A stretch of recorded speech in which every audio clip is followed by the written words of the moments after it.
The views and opinions expressed on this program do not reflect the company, owners, management, staff, clients, or partners.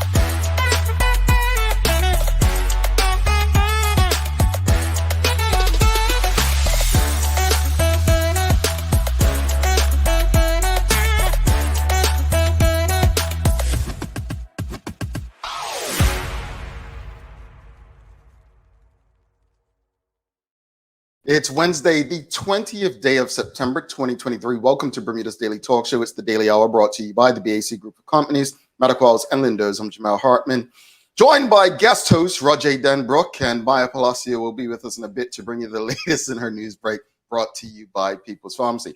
Raj, you came back for a second day. Does that mean you like us? I did. Just a bit? Of course I do. Okay. All right. Well, I mean, I don't know. You liking us is one thing, but do we like you? Well, that's fine. I mean, how people feel about me is not my business. How you treat me is my business, and you treat me okay. So okay. Well, you know what? That's a line that people have to remember. How people feel about you ain't really none of your business, as long as they don't cause any harm to you, mentally, physically, and emotionally. That's it. So, Raj, it's a lot going on, man. But how's your week been going? it's been going good. You froze just now. If I just had a stupid look on my face for a few seconds. Oh, so I was. No, you looked all right. My week's going really good. It's really good. It's really well. You know, most people probably know this about me. I co-parent with my girl's mom. I have them every other week. So this is my week where I don't have them, and I still don't know what to do with myself when I don't have them. You know what? That's the signs of a great father. Something like that. What that So is. you should just sit around and mope, but I don't. Now I go outside, and I'm still a little mopey. So I think that's progress. What you can do. You can spend. We will never fulfill what your girls do for you, but you can spend some time with us on the off weeks. How's that? That, you know what? That's really kind and actually very fair. Okay. All right. Cool. All righty. Roger's going to spend some time with us, folks. Anyway, greetings, everyone. Thanks for making us part of your daily routine. A good one today as we welcome Bermuda Youth Connect's Tierrai Tull. Just coming on to discuss a number of issues that Bermuda Youth Connect are involved in, and some of the things impacting young people in Bermuda today. So looking forward to that conversation. The daily play is music today. Roger struck gold yesterday. Raj got the answer very fast. So today we'll see if we can, pull a little sherry on him. That's what we're going to say. Pull a little sherry on him. So I got lucky yesterday. That was a shot in the dark. Yeah, it was a good shot, but we got music. I don't know what the question is yet. I haven't pulled it out. So we'll see. You know, he's got a great voice. He's got a little singing in it, so he knows a little music. All right, folks. It's an opera question. Got you. Well, this is true. It could be an opera question. We'll see. It probably isn't. Like, don't set me up. Don't set me up. He's not letting me lead him there, folks. Please don't forget to subscribe on our website, thedailyhour.com. Follow us on all of our social media channels to stay up to date with all that we have going on. Help us grow beyond the mic as we do our part to continue to improve our community. Folks, we've got a question. And Karen Simmons says, good morning, TDH. Welcome, Raj. Nice to see and hear from you. See, somebody's nice to hear from you, Raj. That's happy. Oh, Miss Simmons. Yes, morning. How are you over at the Duke of Edinburgh? Yeah. She's come on she's spoken about Duke of Edinburgh. Yeah. Check Raj, knowing his community. So Raj, let's talk about this. So folks, if you saw our Instagram story, you pretty much know what the conversation is going to be. What we were discussing was transparency. Okay, first off, yes or no? Does everyone know what salary transparency is? Like, if someone just came to you, Raj, and said, hey, do you agree with salary transparency? You understand what that is, correct? Yeah. Okay. So just for those who may not know, so salary transparency is pretty much in its name. It's knowing what the salary range or salary is for any particular job that a company has. So traditionally, I remember growing up, I don't know if you face this, Raj, but you were basically told not to share your salary with anyone. Mhm. I almost threatened to a point. Oh, no, you don't share your salary with anyone. And I never understood why at a young age, but until they told me, well, you don't know if you're being paid more than someone else or they're paying less than what. No. So I'm like, well, I'm black. I'm a black male. I doubt I'm being paid more than there's people right there. Right. But that was not for me. They were not telling me not to share it for me. They were telling me not to share it to protect them, the company, the organization, because of what will come with it. So salary transparency law would avoid or should take all of that out of the question. So the question is, so let me go deeper. So New York State, as of September 17th, 2023, which was yesterday, 19th, Sunday, effective on September 17th, 2023, New York State employers with 4 or more employees must include a salary or salary range in their job postings for all jobs to be performed at least in part in the state of New York. So, audience, understanding what salary transparency is, do you agree with salary transparency? Raj, do you agree with it? Yeah, I fully agree with salary transparency. Yeah, and I think you hit the nail on the head when you said when you're told not to share that information, that's not for you, that's for your employer. So they're just asking you to be complicit in this culture where they're in control, they get to pick and choose who's benefiting, and they're really taking the power away from the employee. And so, yeah, I fully agree with salary transparency. Okay. All right. Let's see. Monica Dunstan says, morning all. And Karen Simmons says, yes, she agrees with salary transparency. Tierrai Tull says, exactly, completely agree. I want to see, is there anyone that doesn't agree with salary transparency? Again, for those who might just be tuning in, salary transparency in New York State, effective September 17th, New York State employers with 4 or more employees must include a salary or salary range in their job postings for all jobs to be performed at least in part in the state of New York. Laverne Talker says yes. Violet Smith says yes. Traveling Trotty says yes, I agree. Monica Dunstan says I agree wholeheartedly. So everyone seems to agree. So with that said, here's the question of the morning. What are your thoughts on a salary transparency law for Bermuda?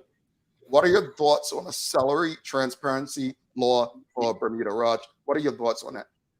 Yeah, so I just did a quick Google this morning. There are tons of studies. There are a ton of studies that have been done on salary transparency. So I have one. A study by the Harvard Business Review further supports all of this, and as it found that pay transparency can help narrow the gender pay gap, foster an engaged workforce, build trust, and remove the mystique around how much workers are paid. So it benefits cultures internally at a business.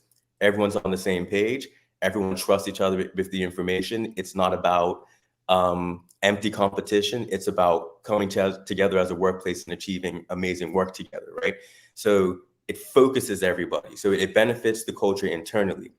Now, externally, something I think about a lot about Bermuda is that we tend to not think in socioeconomic terms. We don't think that there are people in this, there's a socioeconomic spectrum, an income spectrum. There are people who earn this. A portion of the country earns this, a portion of the workforce earns this, and it translates into this social and economic experience, right? We don't think in those terms a lot. We just think we see somebody who's struggling and we just put shame on them, right? Or we see somebody who's doing well and we automatically attribute it to their hard work, et cetera, et cetera. But we know things like privilege and intergenerational experiences, poverty, et cetera, come into play.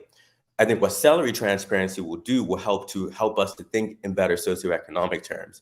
If we understand if we start having those conversations about what are the quote unquote low income jobs in Bermuda. And one of the perverse things about being from a low income background, chances are you're going to have to secure a low income job. So elevating yourself out of poverty is very difficult. So, and if a low income person, and I'm speaking as somebody who, as you know, lost my full-time job last month. So currently I am a part of the low income bracket in Bermuda, but because of my educational background and my understanding of, Bermuda's economic and working landscape, I can navigate that and get back on track very quickly. A lot of people don't have my background and my savvy, right? So if we start thinking in those terms of, wait a second, here's somebody who's low income, we're going to expect them to do this low income job to get themselves up. No. We need to start putting pathways in place so that these people can get the training that they need, the resources that they need to get where they need to be. Because there are so many barriers, to low income people. But so I think if we have salary transparency, we can have more transparent conversations about that. Ooh, can't hear you. Think you're muted. Oh, sorry, Raj. I was thinking as you were talking, this could probably benefit people on the lower spectrum. Like, we keep talking about minimum and what's the other one? Minimum and minimum salary and living wage. And what's it? Living wage. Living wage. Yeah, we keep talking about minimum and living wage. I think salary transparency could actually be a better thing for Bermuda, right? I think that's where we should be looking. But let's go to the audience. Folks, what are your thoughts on a salary transparency law for Bermuda? And again, if you missed it, as of September 17th, New York State employers with 4 or more employees must include a salary or salary range in their job postings for all jobs to be performed in at least in part in the state of New York. So let's go to the audience. Sean DeShield says, would be interesting to see if the Bermuda international business sector agrees with salary transparency. Actually, I want to probably reach out to them. The different organizations, what are they called? The ABER and ABER, yeah. I'd love to see what they would have to say on this. And I wonder why, and I'm just going to bring government up a second. The day we elected a progressive Labour Party government in 1998, November 9th, you would think this would be something they would be going for. I think the idea of going for minimum and living wage, I've said for years, I think I am absolutely against minimum and living wage. I've explained why. They do nothing to help the impoverished. Just show me a space. Look at UPS. UPS, right, just raised their drivers' pay to like 6 figures or something, right? And then you know what the story a couple weeks after they did that? Your packages are now going to cost more. It's impossible for minimum or living wage to work without price controls. And again, I'm not advocating price controls. That's another conversation. I'm simply saying one cannot work without the other. I've given you the example. The burger costs $2, right? If you tell me I now have to pay my staff $10 instead of $7, then where am I going to get that money? The house always wins, right? So just keep that in mind. So good comment there, Sean DeShields. Michelle White says no. She doesn't agree with total transparency. If I could get more, I should be able to negotiate. But does transparency prevent negotiation? Yeah, full transparency shouldn't take away your ability to negotiate. The transparency is about the position, not necessarily the person, right? If it's about the job posting, it's about the position. No, if the range is say 90 to 100,000 and you negotiate to get 110, power to you. Power to you. Manuela John says, I recall that salaries were posted in the Royal Gazette advertisement years ago, but I don't know if that was island-wide. Well, I remember salaries being posted years ago. I think Maya has a graphic for us to put up, guys. I think salaries were posted years ago for government jobs. I think they still are because they're public. Where's the graph? Maya, can you put the graphic up? I don't see it. Okay, here we go. This is to Roger's point earlier. Yes, Black women had the lowest median gross annual income in 2019 for persons under 25. This is Bermuda. Even man, I love Maya. Like this team, boy.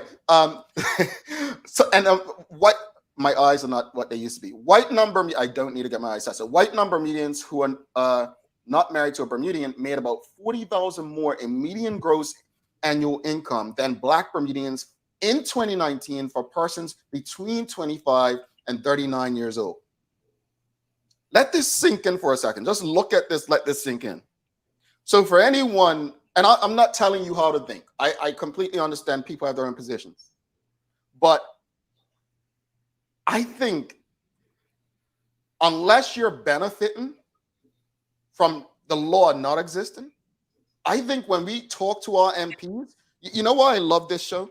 Because a conversation like this isn't happening anywhere else. We're not having this conversation anywhere else. These are the kind of conversations we need to be having with our government. I'm not trying to disrespect those who are fighting for minimum and living wage, but I am of the belief that salary transparency is probably as important or more important than that conversation. Raj may disagree, so may Mike. I think I'm gonna be transparent. It looks like I'm having some Wi-Fi issues this morning. I'm really sorry. I keep popping in. Raj. Just keep talking. All right, cool. Really sorry. But no, and I think we were having this conversation about data yesterday, right? And you got that from the employment digest that comes out every year, right? That information is right there. And I remember the first time I looked at it, I was 19 because I was in university. I was looking at race, so I had to, look at the income levels, and looking at that and learning. And that really hasn't changed every single year. Like white residents, so that's the white workforce earns over the national median and the national average, and then always over what Black Bermudians earn average, Black residents earn on average, and Black residents always collectively earn below the national average income every single year. And I remember, I had the opportunity to teach social studies this year at a small old boys school, and we went through the data, and they were even shocked. They're like, every single like this, and I showed them from over the last 7 years, they were appalled. But that's the power of data, right? And I think that's the huge benefit of salary transparency right there. When you have that data, when you have that information, you understand this country better, you can start having some really serious conversations. And I know that government, they definitely still do publish salaries, so at least they're setting the standard. Well, they have, by law, that's taxpayers. Yeah, and I don't see any reason why like high income earners would be reluctant to share their income. Mm-hmm. I don't see why that would be an issue, to be honest. I mean, if I'm going to school, I'm become a doctor, et cetera, and I'm earning my $250,000 a year, why wouldn't I share that? Yeah. Well, Traveling Charlie says, power data, thanks, Maya. Michelle White, what do you think about this, Raj? Audience, she says, maybe there could be a minimum salary advertised, but I should be able to earn more if I have earned it. Again, I don't think a salary range should eliminate your ability to negotiate more. Yeah, I agree. I don't think it should. I don't think that's the purpose of it. The purpose of it is, this is what we're advertising, the person in this space. This is what people in this space and position in our company make. No, if you're able to go and negotiate, guess what? You just changed the dial. You just moved the chains up because you show that people in this position should be getting paid this, or if they have your experience. Marcia Robin Patrice Bradshaw said Bermuda used to post salary when advertising for a job. I wonder why we stopped. Violet Smith says, I'd love to see it legislated. However, I'm not sure how it will happen here. Karen Simmons says, I believe that some employers will not want to show the pay disparity between their employees. Maya is always on point and relevant with the information. Ain't she a gem? And then Manuela John says it was not just government salaries in 1970s. Yeah. And again, look at what's changed. And I think everything you all are saying goes back to what Sean DeShield said. Remember what he said earlier. Sean DeShield said, would be interesting to see if the Bermuda International Business Act agrees with salary transparency. So I'm going to put Maya on the spot. I never really do this, but I'm going to put Maya on the spot. I'm going to see if she can. Oh, let's bring Maya in, folks. Let's bring Maya in. We're going to bring her in because I'm going to put her on the spot while she's on. But real quickly, Tierrai Tull says, yes, yeah, salary transparency doesn't remove salary negotiation. Agreed, right? And she says, Travel and Charlie government continues to share salaries. Indeed it does. Let's bring Maya into the convo and see what she has to say. Maya? Good morning, good morning. You want to come on, give it to us. I do, because oddly enough, because of yesterday's conversation, I went and I searched up about, governors, what they got paid, who actually pays them. Is it their government or is it the UK that pays it when it comes to overseas British territories? And while I was doing that, I found this article, shout out to Sam Strangeways at the Gazette. This was an article back in 2020, and it was just about how the Bermuda Hospital Board did not want to disclose what their high executives were getting paid. Now, this came after, a petty request was sent from the Gazette to BHB and then also the commissioner of petty as well. And it was just a long process. But you guys are talking about why someone may not want to be able to share. Well, here's a quote from the article, and it says, the BHB also said disclosure might cause prejudice against the officials in a, quote, micro community such as Bermuda, and claimed it put the executives in a prejudicial position, as no other senior executives on the island were required to have their total compensation package disclosed. The Information Commissioner decision highlighted the hospital executives in Canada and Britain had their salaries or salary ranges available to the public. So why, can't Bermuda's? The commissioner said that in Bermuda, quote, a number of senior executive posts have an associated actual salary published, not salary range. Ms. Gutierrez continued, it is unclear how BHP salary executives would have more challenges with public accountability for their salary ranges than any other senior executives in the public sector, whose salary range or salary is published in a proactive manner for the public, or in otherwise disclosed to respond to a petty request. And there's a lot more in the article with a lot of price ranges because it ended up being put out and everything. Now, to be honest, this was also in my news break to show you guys the stats as well, so I might as well just bring it up. And good morning, everyone. This is Daily Hour News Break brought to you by People's Phone. Oh, you don't want the intro today? Yeah, put on the intro. We have to be official. We got to play her intro first. Here we go.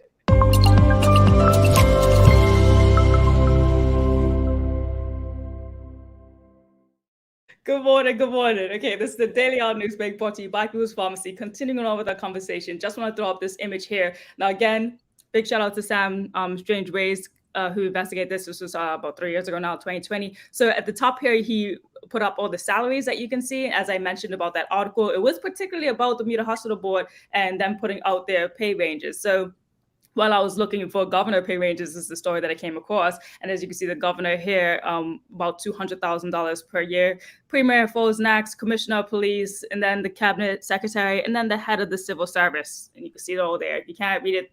All of those are around the 200,000 ranges. And while the Bermuda Hospital Board is up in the 400,000 plus range. So much higher than the rest.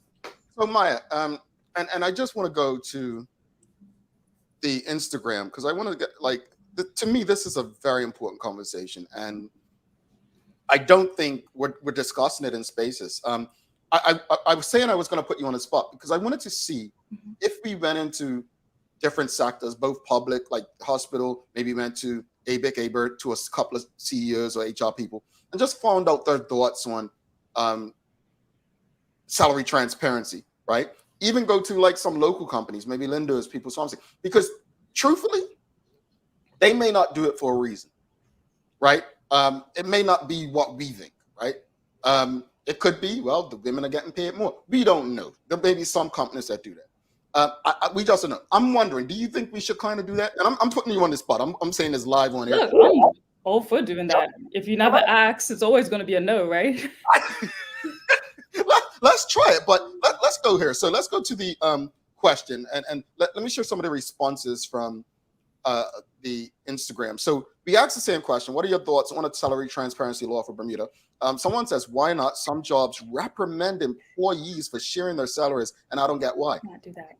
In 2023, there are companies reprimanding employees for sharing their salaries? I don't actually think that's legal. Is that? I hope that's not. No, how is that? Because they would have to come in misconduct or something. Yeah. That's not employee misconduct. that's got to be wrong. Yeah, Okay. it's just something that they think that they can tell the employees that they can't do, but it's not a law or anything. They can still talk about it if they want to talk about it. You just don't like it. Okay, so another one said, much needed. I bet people would treat retail workers a bit kinder. That's interesting. Because people kind of do treat customer service people, they're on the front lines. Someone says we should have this in Bermuda.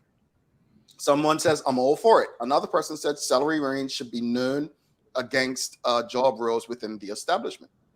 Another person said yes. Someone said it's a good idea in theory. Wait for it, because we didn't discuss this morning.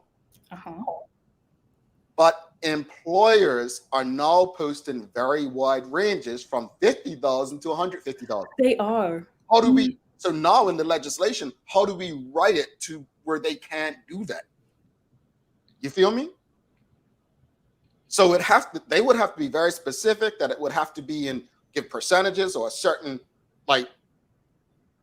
number. But that's true. Like if you're putting a salary range, okay, we're hiring a news director at BCG. Salary range is $40,000 to $240,000. Like, I mean,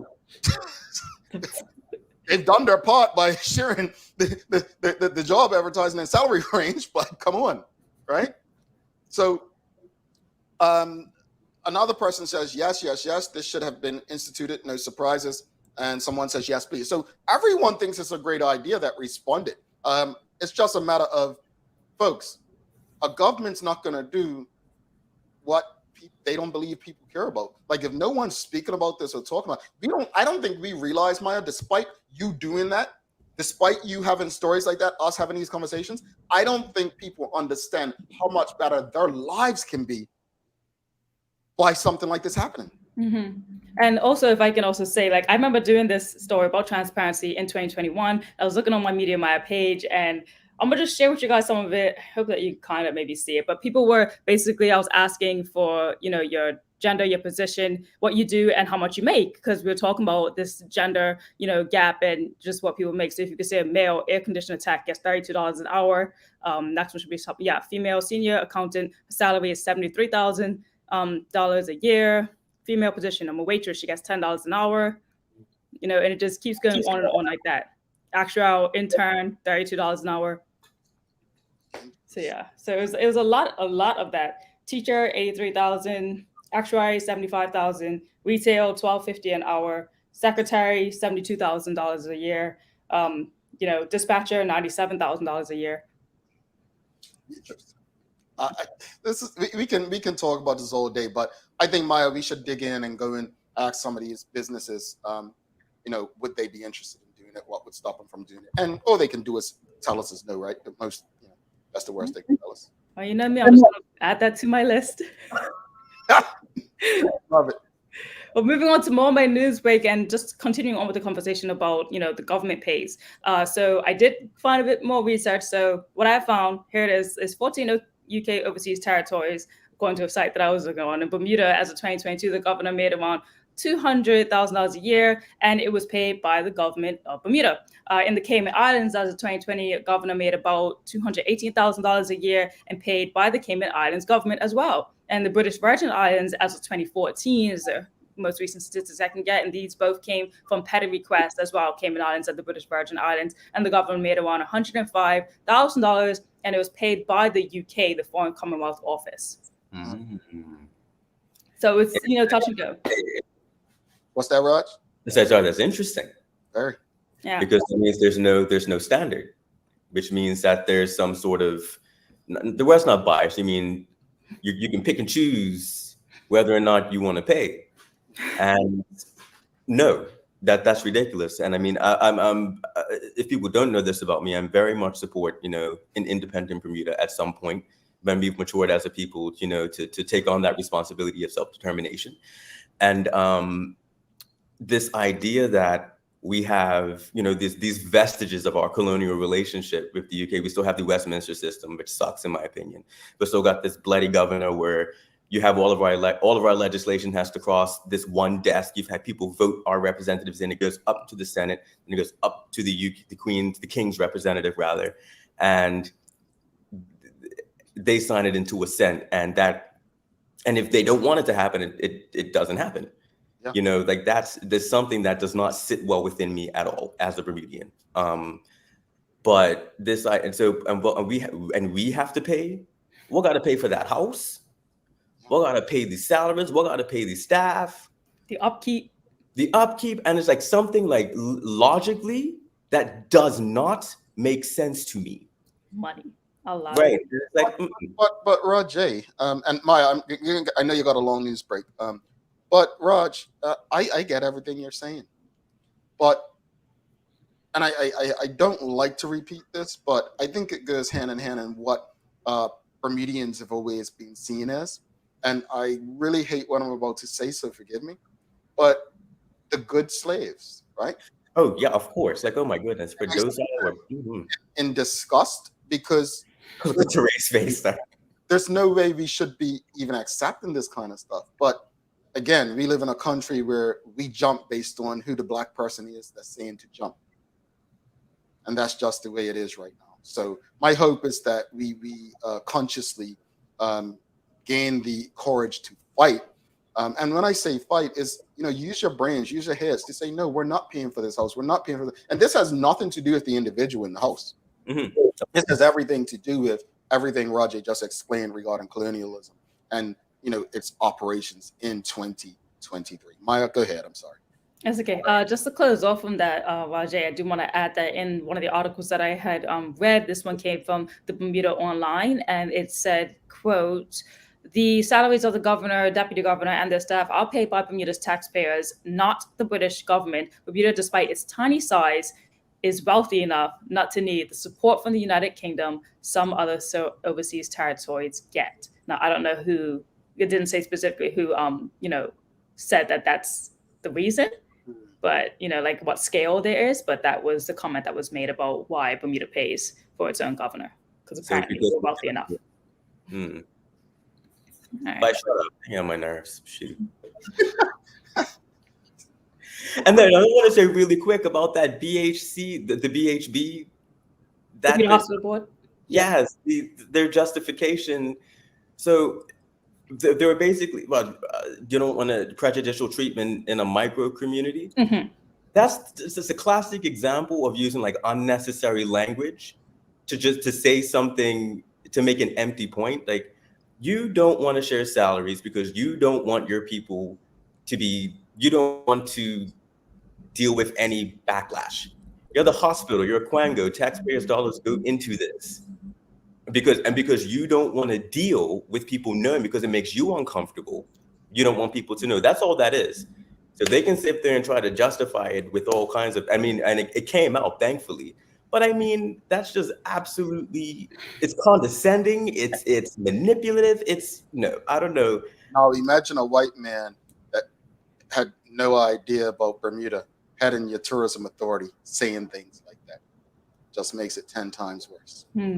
Now, I want to continue with my news, but yeah, go ahead and read this article if you can find it. It's the title of it is called "BHB wants to stop salaries."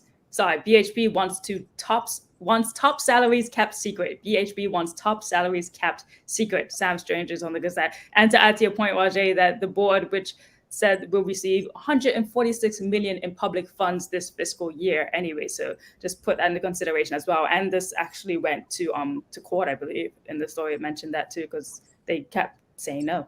Anyway, moving on to the next story that I have for you guys before we bring in our guest today. You may have seen this video yesterday posted on Media Mile. This gives you a pretty broad update about everything that's kind of going on with the issues with the fishermen, the farmers, the education system, the Western Warriors, the taxis, things like that that's happening in Bermuda. So let's listen to this update. It's about the protest that's going to be this morning, which should be in about 20 minutes, actually, down there at Kinley Field.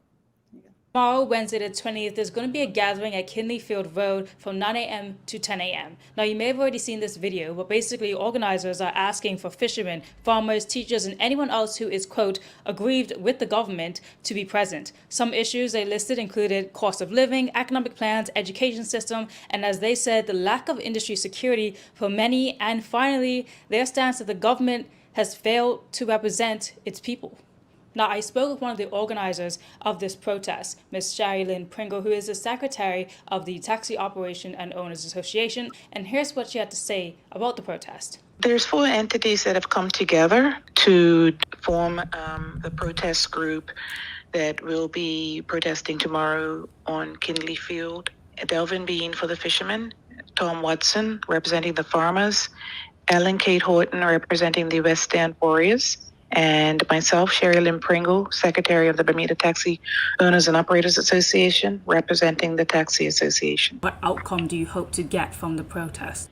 What we hope to achieve is basically to let them and the public know that we are frustrated. We do have our respective grievances, and we do intend to make our voices heard through various protests throughout the island throughout the coming months. Specifically for your organization, do you have any list of demands or goals that you want to establish with government? We have met with government since October 2021 with one main request is to have an rate increase to our meter.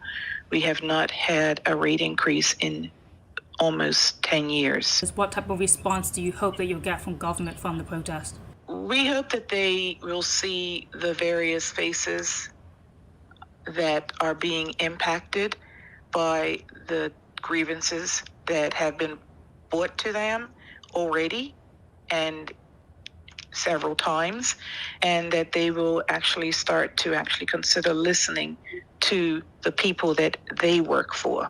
A statement from the Gazette also said that a government spokesperson last night underscored its support for the peaceful protest, adding that the administration was committed to consultation.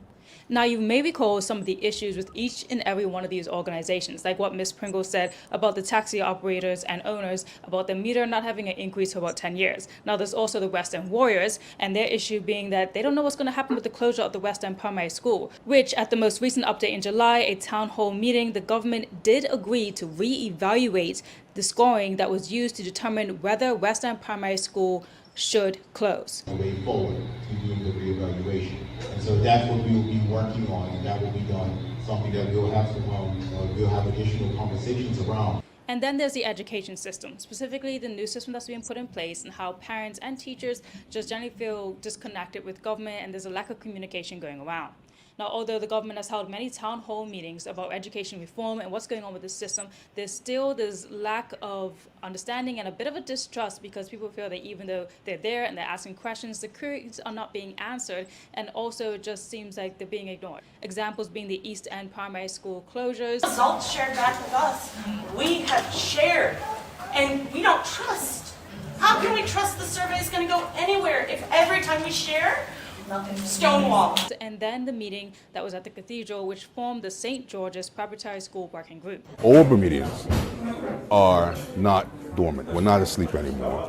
You're not going to just do what you want to do and just think it's okay and walk away.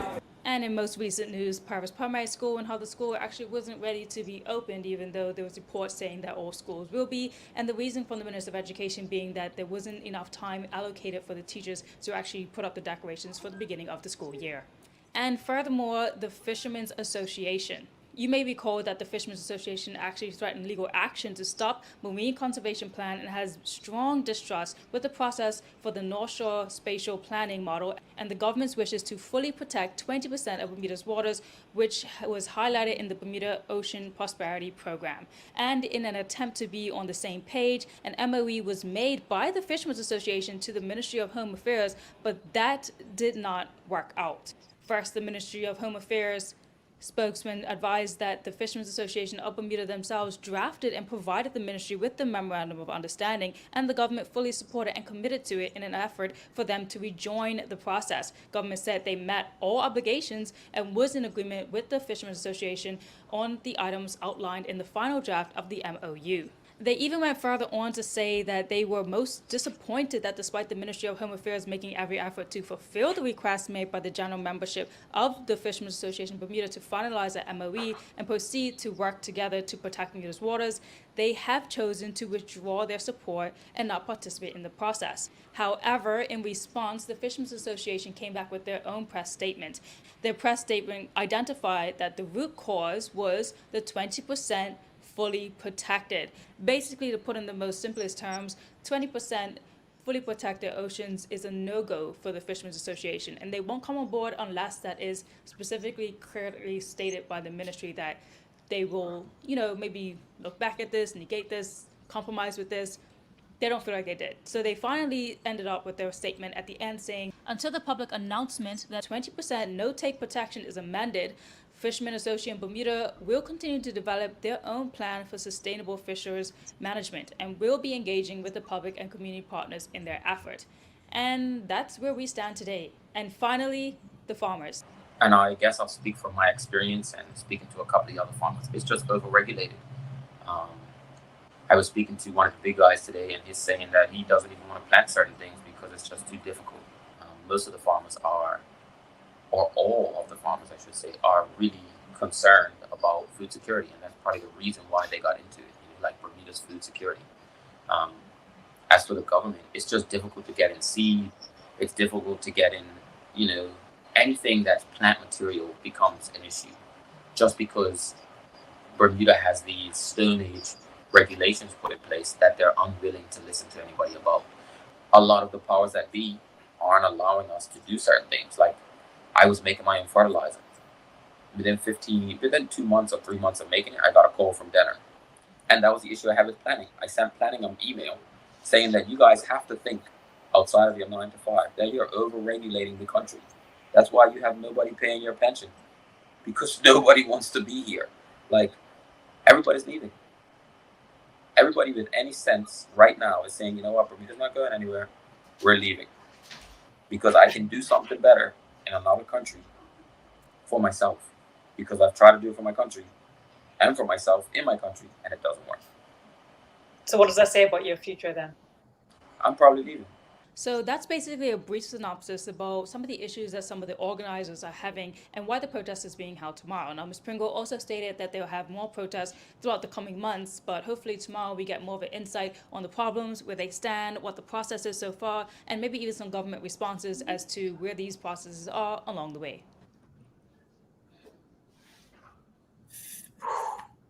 Jamal, you muted? Yeah. I'm here, but I have a lot to say. But we don't have as much time. No, But we what I don't. will say is congratulations to those people who put it on, because there was a time when the unions and even people like the People's Campaign led marches like this. But politics. And this is why I tell any group, fringe group as some people may call them, to stay true to yourself, because once politics gets involved, your battle becomes almost non-existent, which is why you don't see a People's Campaign, which is why you don't see the unions fighting the way that we saw them fighting in the 80s and prior to that. I'm looking forward to seeing what comes out of this. My hope is that this is step one into what we deserve. But real quickly, before you give us the other and head out, Maya, the gentleman just now, Malachi Simons, I think his name was, spoke about why people are leaving and government's interference and so on. Well, yesterday I mentioned government MP Jetchi Adams. Yeah, whatever. But he said the economy is doing well. We're heading in the right direction. All I would say to that brother is, in good conscience, if you actually believe that, then ask your most vulnerable people. And I'm not talking about just the poorest of poor, but ask your middle class how they're doing. Because IB is saving your ass, PLP government. You know it, we know it, everyone knows it. But you ain't got a damn thing to do with it. Maya, what's the weather looking like? All right, the weather's looking rather cloudy with a risk of a few showers today. It's going to be 83 degrees Fahrenheit. Now, I want to go because I want our guests to come on. All right, daily days of the year. Raj, what you got for us? Today, well, I'm mad at you because yesterday was National Talk Like a Pirate, and Arashimiti, I wanted to talk like a pirate yesterday, and you didn't let me do that, and I'm very upset. Just saying. Today is National Pepperoni Pizza Day. Yes. Thank you, Maya. Jamel, go sit in the corner. Just Maya, go sit in the corner. I don't Maya, eat meat, no. That's why I was kind of laughing.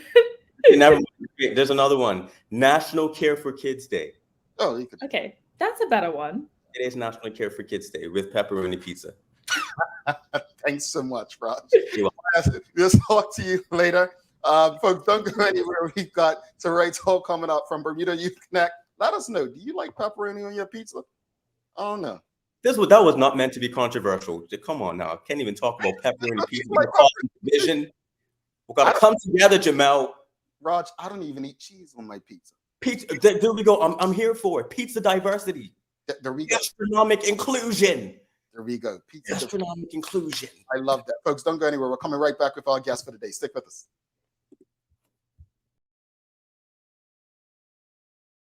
Let's face it, life can be a little wild, but shopping doesn't have to be. I choose People's, so that whether it's a prescription that needs to be filled, a toy for my little terror, or a gift for a new addition to the family, we'll see about that. Everything's available in one convenient location. Some call it People's, I call it my one-stop shop in the city. People's, we're here for you.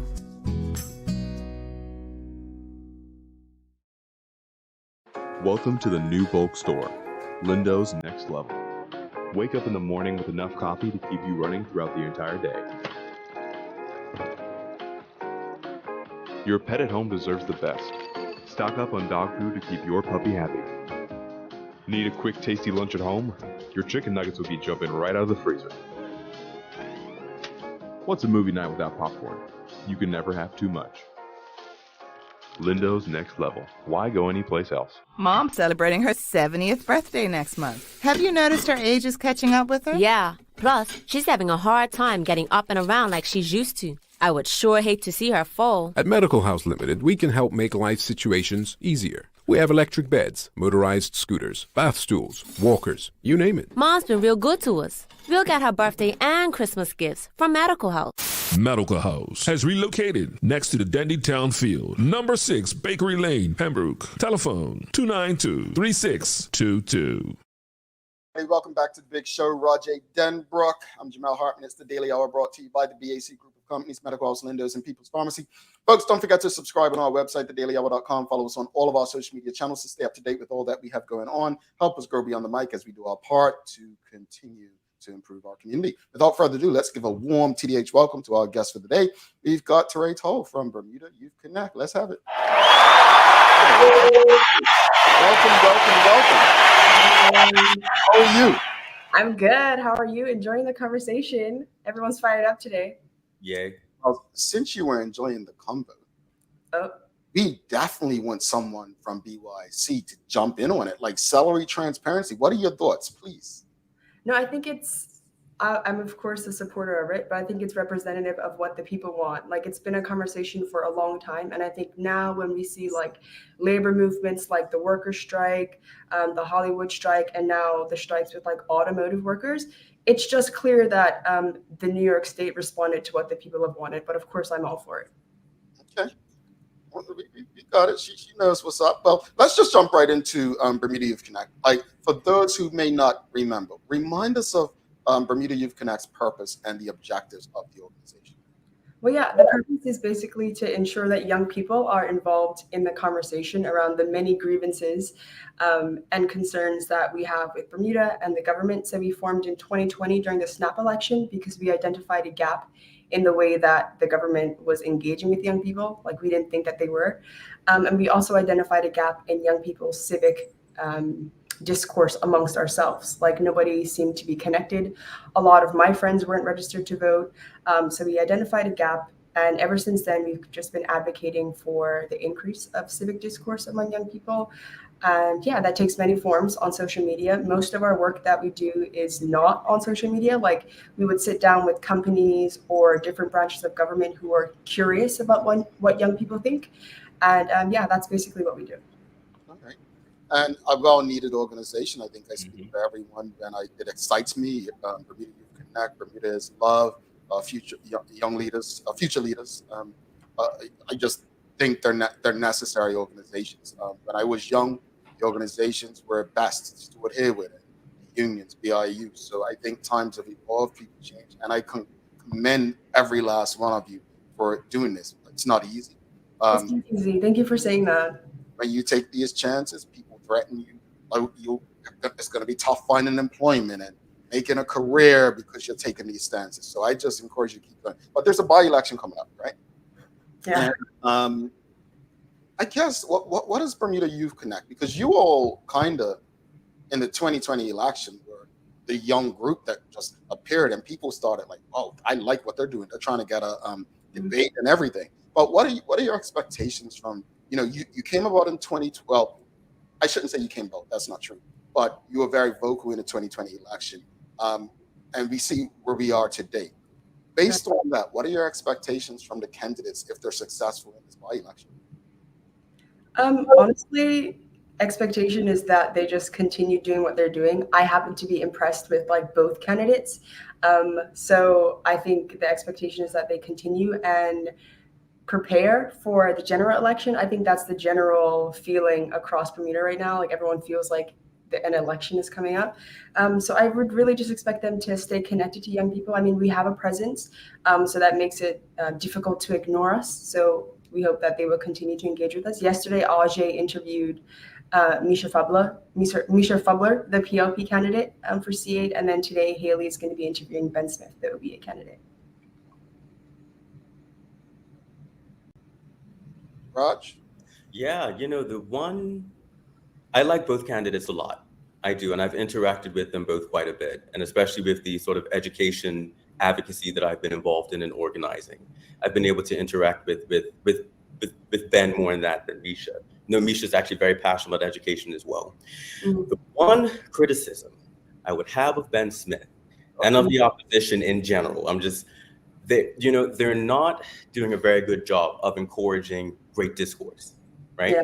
One of the reasons why I decided to get involved and organize, felt obligated to do it in the education advocacy circles, is because I knew I could bring more substantive perspective to the conversations, bring more understanding and engagement. And it's been working. It's been going pretty well. Yeah. I saw Ben's, Mr. Smith, because I didn't shoot marbles with him. I saw Ben's Mr. Smith's response to the purpose situation. I read through it and I went, this is politics. This is catty. This is reactionary. This doesn't deepen understanding of the real issues. This doesn't deepen our understanding of what education needs to be in Bermuda. This is not what we need. If he can overcome that, do it up, Ben Smith. But I should have clarified. I meant like I like them as people, not as politicians. I think they're good people. Okay, cool. I don't care about them as people. Are they going to do my work? No, I'm just kidding. But yeah, that's my only thought. And Misha, and again, they're both brilliant people. And again, I really like Misha. I feel like he has a great presence within the Progressive Labor Party. I think he's somebody who's genuinely committed to people, committed to progressive politics, committed to practicing, being an effective parliamentarian and being a great voice for people. And I think he's the kind of people that the Progressive Labor Party needs right now, especially, as the PLP goes into this next election, there's going to be an evolution, right? The current iteration is going to fall away. David Burt's PLP will fall away. A vacuum will be there. People are frustrated with the PLP, so you're going to have candidates who people feel like are really there for them. So, and I think Misha, it represents that change pretty well. Interesting times. So, let's get back to the conversation. So, what does Bermuda Youth Connect do to keep young people engaged in the political process? Well, we try to meet young people where they are, which is usually on social media. So there is Instagram stories. We are painfully active on Instagram. We have a youth column on the Royal Gazette, which has been going for almost 2 years now, where any young person can just submit the thoughts they have, respond to a politician. Ajay has responded to a politician before, like just various engagements with that. But also, Jamel, like you highlight a challenge that we have, which is there is generally a disconnect and a lack of agency and activism among young Bermudians, which is the challenge that we have now, especially when we compare Bermuda to like the US, or even today, right? Like the protest of people aggrieved with the government. Most of those people in the video that Maya was showing are not young people. I mean, I'm sure they're young in spirit, but like, they're over 50. And I think that shows a clear landscape of Bermuda where young people are generally disengaged. So we have a lot more work to do when it comes to engaging young people on the politics of today. And that actually leads really well into our next question. So what kind of challenges does an organization like BYC faces as it tries to, go about achieving its goals? I would say the first one is ensuring that young people are connected. And it's also manifested in our name, which we didn't know in the beginning. Like Bermuda Youth Connect, our initial mission was to connect young people to our government leaders. And of course, that's still a mission. But as we think about what the future looks like, it definitely is Bermuda Youth Connect, like making sure that we are all in formation, so to speak, to actually engage with our government leaders, and perhaps even have young people become government leaders. I think it's so wild that the average age of politicians globally is like 37, 38, like close to 40, when the average age of people is like low 30s. So that's something that we're going to be working on. But also, like, it's difficult to remain optimistic about the future when this year especially has been feeling like an off year and everything wrong in Bermuda and the world is like boiling to the surface. So it's difficult to like remain this hopeful advocate when sometimes we don't really feel hopeful ourselves. We get discouraged often, but I guess our support systems and our general belief systems kind of help us rise above that. But of course it's difficult trying to be a vessel of change in Bermuda where your security is often tied to your neighbor or the person who interviewed you, and maybe you had like an off experience with them before. So I think just general Bermudianisms, but most importantly, ensuring that young people are engaged in youth politics. And that culture of fear and silence is something very embedded in Bermuda. That's that censorship thing, and it's. But I will say, like, organizations like Bermuda Youth Connect, not just, you're overcoming it in a very real way. And I do want to say that because of how you're going about what you're doing. You do it with so much integrity, so much professionalism, so much style, so much authenticity that, yeah, no, of course, this is why. And again, it's why, you guys come in. I mean, I'm only a few years older than you.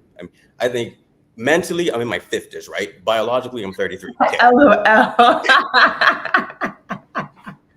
Spiritually, I'm ancient. Anyhow, old soul, as they say. Yeah. Quite. All that deal. But I think that's your guys' strength. You're just so authentic. You're not here for the nonsense. You're here to do the job. So, and our last question is, everybody, nobody's a youth forever. We all grow up and get gray hairs and whatnot. So as the current members of Bermuda Youth Connect start to age out, so how are you sort of succession planning, future planning? So how are you guys considering that? Clarification, Rajay, I'm 22. So like the oldest person in Bermuda Youth Connect is like turning 24 in November. So although that's a valid question, I don't think we have concerns of aging out anytime soon. I will say that our initial goals for BYC was for not like, we didn't want it to be our thing. Like when we first started, we reached out to every single young person who was active that we knew to say like, we want to do this thing. We want to pressure our government to have a debate. Like, are you interested? Can you help moderate? Can you do this? And just the way that things had happened, people's schedules, like it just ended up that we were the only four who kind of did it and continued with it. But in the future, we want it to be like a movement. We don't want to be the kind of 4 pillars of Bermuda Youth Connect. It should be like a kind of coalition of young people who are actively engaged. We don't think that there's a space for that exists outside of political parties. Like there's no separate youth advocacy group outside of like Social Justice Bermuda, but that's not specifically targeted for the youth voice. So moving forward, it really just looks like a larger coalition of young Bermudians who are dedicated to having conversations, educating themselves about the conversations they should be having, and showing up and just being active members of our society. So what Bermuda Youth Connect looks like in the future, a coalition of people. Instead of 4, maybe there would be 400, maybe there'd be 4,000. Like that's our goal. It's interesting because I remember when I returned to Bermuda, I was actively involved with the PLP. I was 25, and they told me I wasn't a youth. I'm not considered a youth. And that's, I think, is a valid question, because I guess what is considered youth now? Like, I mean, is it based on perspective? Is it people who are first time voters?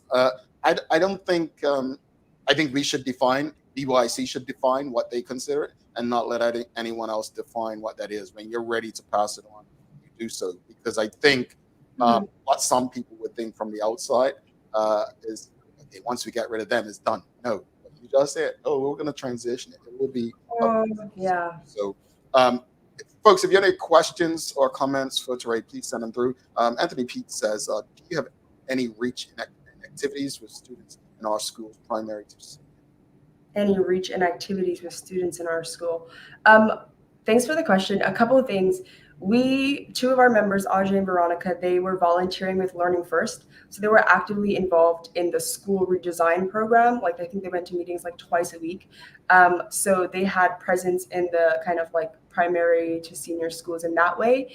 But we don't have a presence in any school system outside of like our social media, right? Like we're not talking to students about civic engagement. We think that there's a gap that students in primary and secondary school should be learning about that, but we're not currently feeling that gap. We're all in university or just starting like graduate level jobs or graduate school. So it's difficult for us to be present in primary schools, but we have contributed to the education landscape at large through Learning First.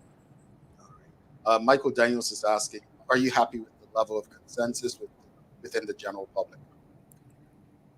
Level of consensus. Okay, maybe we're just talking about like the social landscape here. I guess that's what I'll take what he means. I don't think so. I think we have the exact same voices saying the exact same things, and people operate in silos in Bermuda. And I think that that's an effect of our social landscape and like our circles. But I don't think so. I think we have a lot more work to do about, one, educating ourselves, but also two, advocating effectively is something that BYC has been thinking about, especially since we took a break early in the year.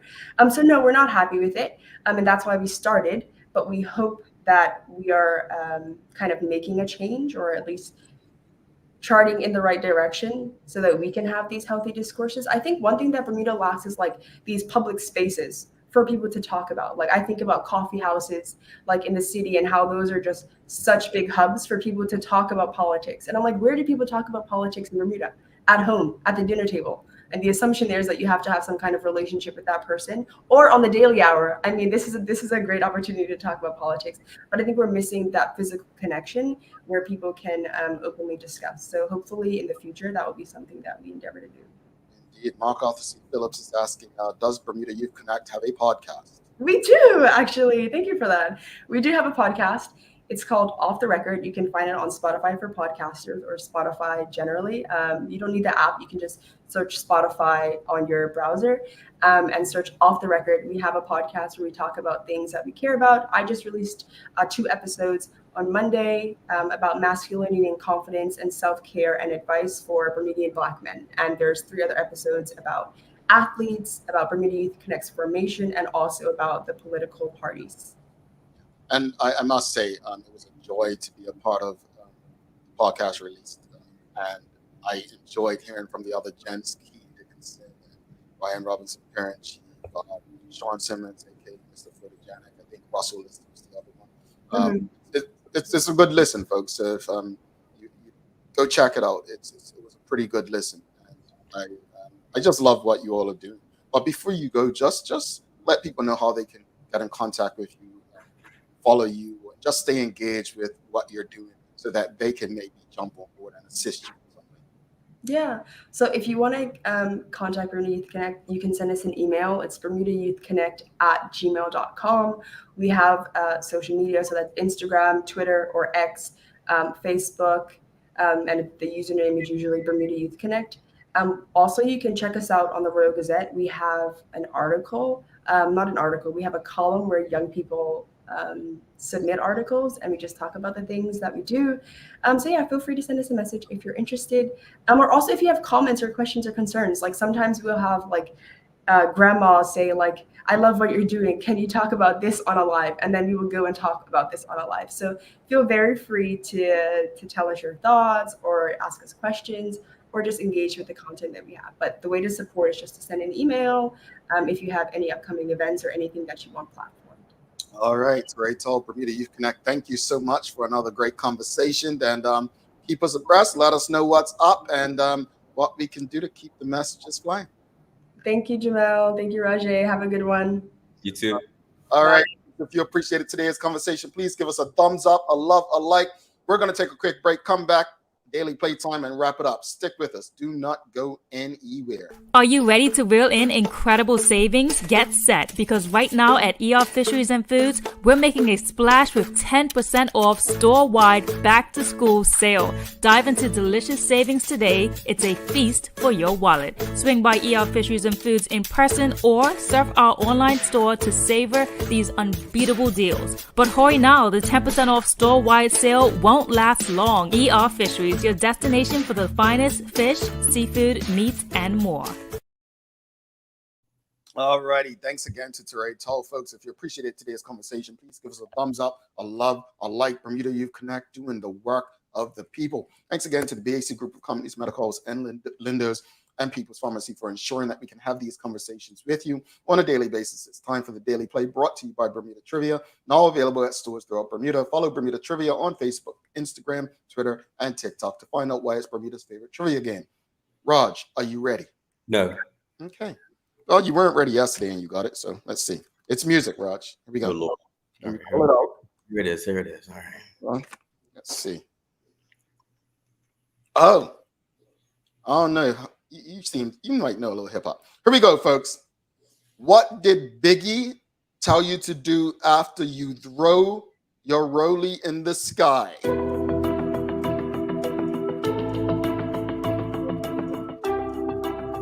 Help him out, folks. They know the answer in 2 seconds. Marco, you feel like you know the answer? You're a hip hop head. Violet is wave them side to side. Keep your hands is one of those. It's wave them side to side. Yeah. That's what Rolling in the sky, wave them side to side. No, it's not keep your head high. He immediately says wave them side to side. Then he said keep your heads high. So Mark Arthur C. Phillips is the winner. All right. Raj didn't get it today. We stumped him with some hip hop, folks. We stumped him. I have a problematic relationship with my blackness because of my lack of hip hop engagement. I have been it's a situation. I'm not going to start another conversation. The amount of times, right? You're like, oh, you're not black, you don't know hip hop. I'm just like, I'm sorry. I sing weird opera stuff. I'm sorry. Me and hip hop weren't that cool, especially now. Oh, the bonga they play. But anyway, let's wrap up. Got to get out of here. What's final thoughts on today's show, Raj? What are your final thoughts on the conversation about salary transparency? Then the convo with Tierrai. Salary transparency is something that will do nothing but benefit this country. It will benefit, research shows, it benefits companies internally, and it'll benefit us culturally to understand, I think, the socioeconomic spectrum and experience in this country more. Yesterday, we were talking about data, and that ain't nothing but more data to make better decisions. So I think salary transparency makes complete sense. Conversation with Tierrai, the importance of, if you know you're doing something right and when you know you're doing something right, you're saying something right, you're going about it right, you stick to the wicket. BYC, I'm sure, has gotten all kinds of undercover criticism from people saying all kinds of things, as well as the other young people in this country, and as well as the older folk in this country who are just trying to do the right thing. You stick to the wicket. Honestly, I believe that no matter what you do, you will always attract good things to you, attract support to you, that you will come out right if you're on the right side of things. So, couldn't be more appreciative of Tierrai and the BYC team, and they do. And I just want to say to Tierrai, I'm hurt because that podcast episode was fire. It was all kinds of fire, and nobody couldn't drop a brother. I am out here actively uprooting white supremacist patriarchy up from my mind, body, and spirit. Brother, you're on the next episode. Listen, next episode. Put my glasses and look at you. Next episode, yeah. All right, let me wrap it up. So, look, I salary transparency, I just think it can only be beneficial. I don't think that there's nothing that takes away from any individual. If anything, it should help everyone. If it doesn't help a company, I mean, we'll find out. Maya will ask some people. I would like to hear from businesses as to why they think maybe it's a bad idea. Maybe they have some valid points, but I just believe it's as important as minimum and living wage, if not more. When it comes to Bermuda Youth Connect, I appreciate them. I enjoy them. And I really, really hope that they can keep pushing. Don't be swayed. There will be a lot of people who try to discourage you and almost threaten you in the most polite way that, oh, if you keep speaking up, you're not going to have this or that. Go with your conscience, go with your heart. Internally, that's what you have to deal with long term. All right, Raj, you've got some daily inspiration for us? I do, and I won't do this again. It's from the same person. It's another one from W.E.B. Du Bois. I was just going to do this. I was like, oh, this was a great one. And obviously it's dated because everyone should know who W.E.B. Du Bois is, right? But it was good. The South believed an educated Negro to be a dangerous Negro, and the South was not wholly wrong. For education among all kinds of men always has had and always will have an element of danger and revolution, of dissatisfaction and discontent. Nevertheless, men strive to know. Is this from the Miseducation of Negro? Doesn't say which it's from. Okay. No, I can't find my book. I need Souls of Black Folk. The Souls of Black Folk. Yeah, absolutely. Raj, thank you much for that. For E.R. Fisher's Daily Inspiration. Folks, don't forget to subscribe on our website, thedailyhour.com. Follow us on all of our social media channels to stay up to date with all that we have going on. Help us grow beyond the mic as we do our part to continue to improve our community. Thanks again to our partners, the BAC Group of Companies, Medical House Lindos, and People's Pharmacy for ensuring that we're able to do this with you on a daily basis. As always, we appreciate you, we love you, and we thank you for making us part of your daily routine. If all goes well, we'll be back to do this again with you tomorrow. He's Roger Denbrook. I'm Jamal Hartman. Please do make it a safe and a great day. We are out. Peace.